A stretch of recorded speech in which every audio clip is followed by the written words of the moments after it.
Sinon, ça existe. Bon, ça, c'est autre chose. C'est pas ça qu'on veut faire ici, là. Ici, on parle du système financier vrai. Là où il y a l'argent, là. Qui aimerait que les banques donnent le crédit à tout le monde, sans exception? Voilà, lui-même d'abord. Ça, c'est par exemple ça. Qui aimerait que... Est-ce que vous savez que les banques sont fermées le week-end? Même en ligne, hein? Même en ligne. Oui. Qui aimerait que les banques soient ouvertes 24 heures sur 24? Voilà, par exemple. Maintenant, citez d'autres choses. Qui aimerait quoi encore? La banque à la maison. Moi, j'ai suivi l'histoire. Certaines personnes qui ont les guichets automatiques à la maison. Donc, quand l'enfant veut l'argent, il demande pour père, il prend la carte bancaire. Les prêts sans garantie. Ah, les prêts sans garantie. Mais, ok, d'accord. Les prêts sans garantie. Les prêts sans garantie. Oui, ok. Voilà, 0 frais dans toutes les transactions. On a encore 0 frais dans toutes les transactions.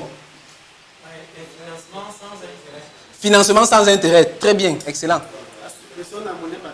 Suppression de la monnaie papier. Aussi. Oui, suppression de la monnaie papier. Donc voilà tant de souhaits qu'on aimerait. Et si tout ça se réalise, on aurait donc le système financier idéal dont on parle. Quand je dis créons ensemble le système financier idéal, c'est ça en fait. Bon, on a cité beaucoup de choses. Maintenant, je vais vous poser une question. On connaît tous le système financier centralisé, tel qu'on le connaît aujourd'hui. Il y a une banque au milieu et c'est elle qui régule tout. Est-ce que vous pensez que ce système financier idéal qu'on a créé actuellement, c'est possible avec le système tel qu'on le connaît aujourd'hui? Non. Qui pense que c'est possible? Qui pense que c'est impossible? Ok. Ça, c'est la méthode de Dr. Moumi que j'ai un peu copiée. Ça permet de maintenir les gens en éveil. Bon, maintenant, est-ce que vous pensez même que ce système financier est possible? Est-ce que c'est possible? Peut-être avec les critères qu'on a cités là. 90% oui. Ça, c'est déjà très bon. Voilà. Dans tous les cas, que ce soit possible ou pas, c'est qu'il faut d'abord comprendre, pour avoir même une chance d'aller dans ce sens, c'est de comprendre et de vraiment intérioriser que le monde change. Le monde change. Il y a des gens qui ne comprennent pas ça. C'est-à-dire, quelqu'un veut vivre 10 ans après comme il vivait avant. C'est utopique.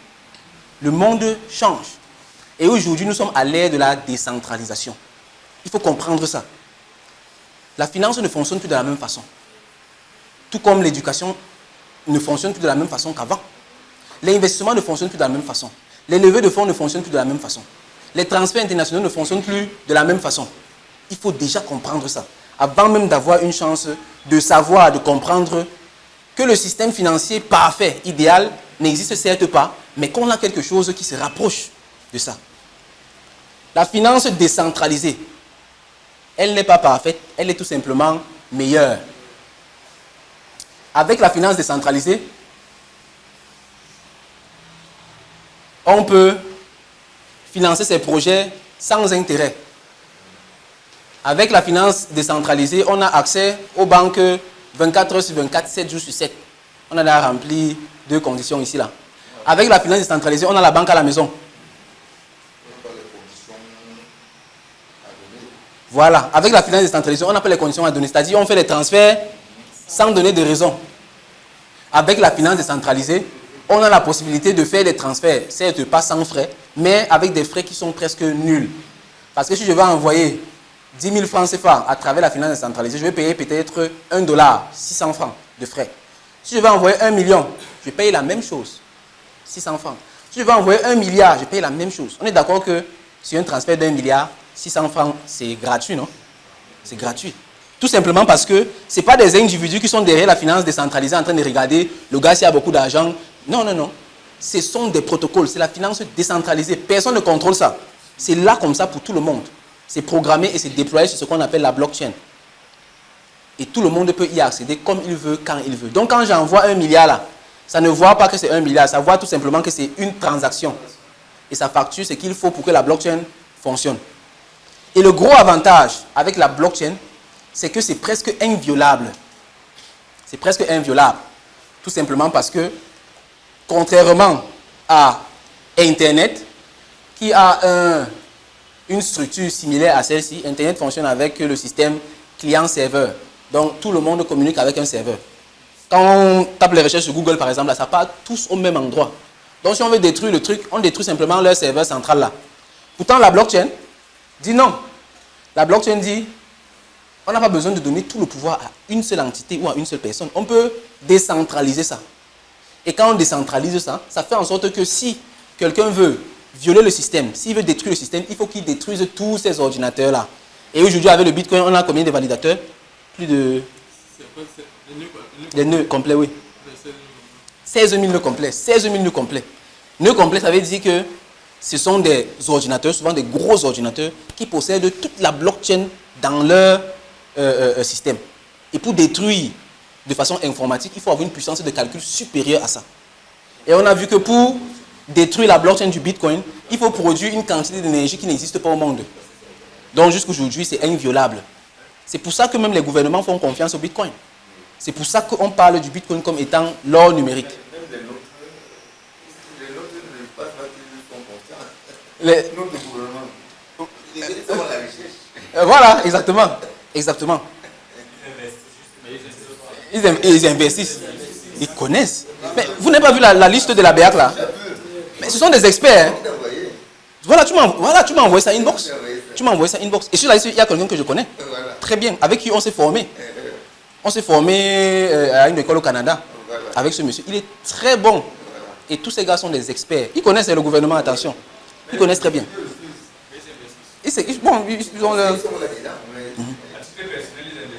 Ils investissent, oui. À titre personnel. Ils investissent. Bien même. On en connaît qui achètent les USDT. Voilà, on les connaît. Bon. Mais ce sont des secrets, la confidentialité, oui. Donc, la blockchain est super sécurisée. Super sécurisée. Et c'est la première fois, bon là je deviens un peu philosophique, c'est la première fois qu'on a pu déplacer la confiance de l'individu vers un algorithme, vers une machine.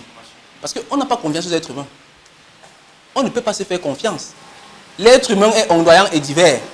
Aujourd'hui, on peut être gentil ici parce qu'on est, par exemple, tous au même niveau financier. Mais si une personne ici devient ultra riche, il peut devenir très hautain, très arrogant et vouloir écraser les autres.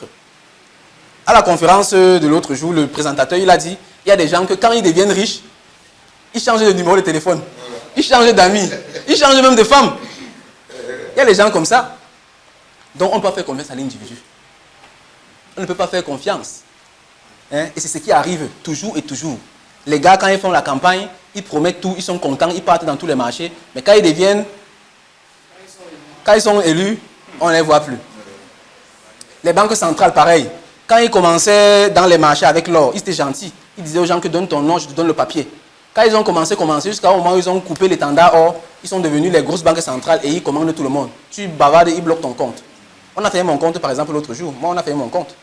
Pourquoi? Parce que j'ai utilisé ça pour la crypto-monnaie. Ils m'ont envoyé un message, ils m'ont dit, oui, un compte en Belgique. Ils ont fermé.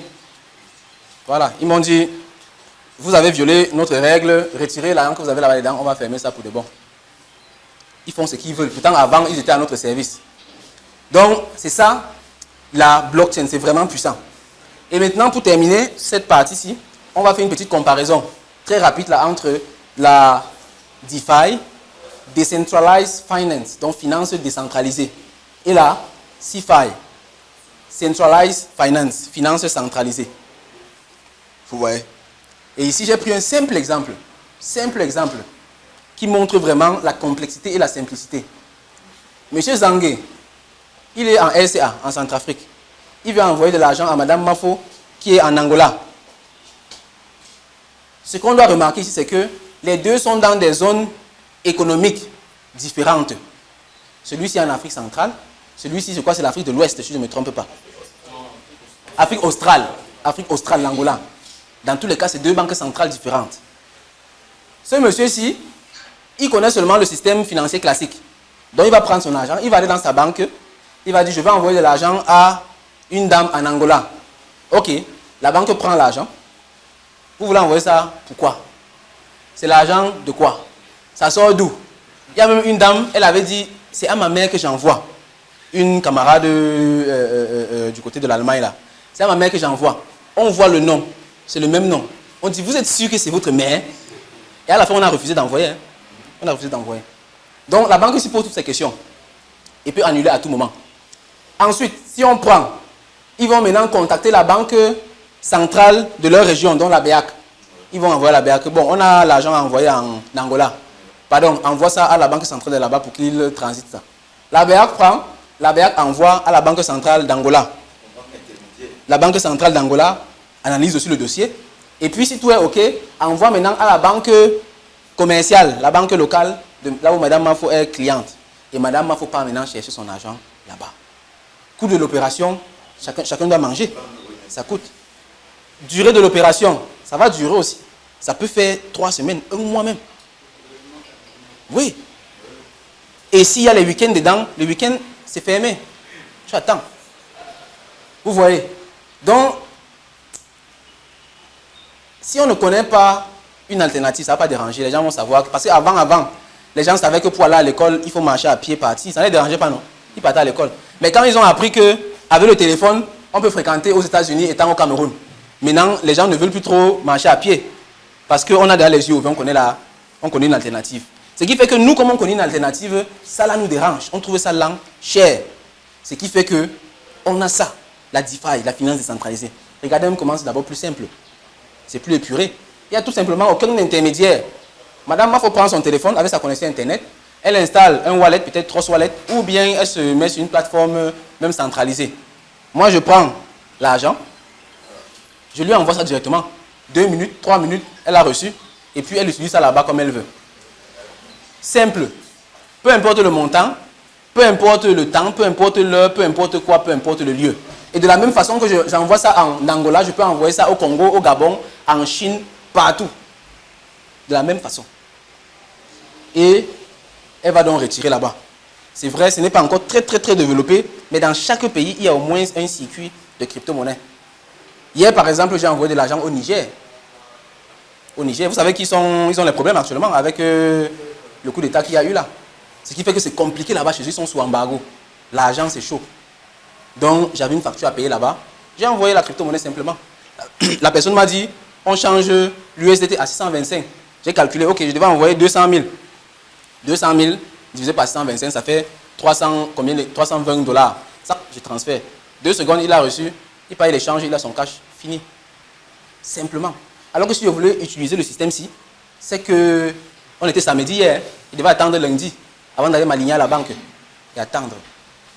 Donc, voici, dans sa plus grande simplicité, une différence fondamentale entre la finance centralisée et la finance décentralisée. Maintenant, il ne faut pas qu'on se trompe. On ne peut pas avoir ça à 100%. Sinon, c'est l'anarchie. On peut imaginer une société dans laquelle tout le monde fait ce qu'il veut.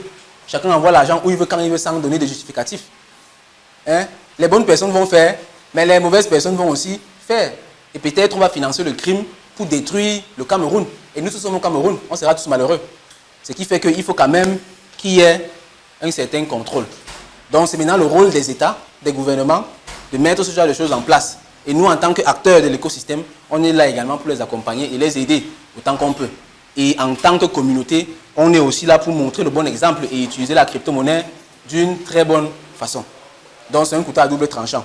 Il faut très bien le savoir. Si tu as aimé cette vidéo, alors tu vas adorer la formation Crypto Initiation.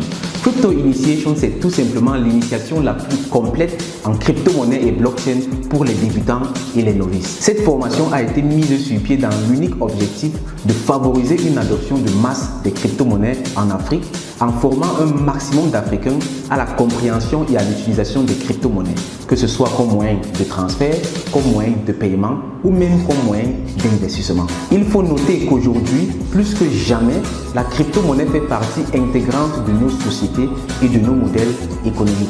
Il est donc primordial pour chacun et pour chacune de comprendre de quoi il s'agit. Aussi très important, c'est de savoir que la crypto-monnaie en Europe, en Asie ou en Amérique n'est pas la même chose que la crypto-monnaie en Afrique. Il est donc très important pour chacun et pour chacune de comprendre la crypto-monnaie de façon adaptée à notre contexte africain. Et Crypto Initiation est justement là pour t'enseigner la crypto-monnaie de façon adaptée au contexte africain. Si cela t'intéresse, si tu veux apprendre de quoi il s'agit, il te suffit tout simplement de nous contacter en écrivant en commentaire « Je souhaite participer à la formation Crypto Initiation ». Ou encore, tu peux cliquer sur le lien en description de cette vidéo ou dans les commentaires et tu seras redirigé vers un formulaire. Là-bas, tu renseignes ton nom, prénom, email et tu seras par la suite contacté par nos équipes pour te donner accès à la formation Crypto Initiation. Sur ce, je te dis merci de m'avoir écouté. On se retrouve dans une prochaine vidéo ou plutôt dans la formation Crypto Initiation. Main dans la main jusqu'au sommet avec la crypto-monnaie pour une Afrique riche et prospère. Au revoir, bye bye.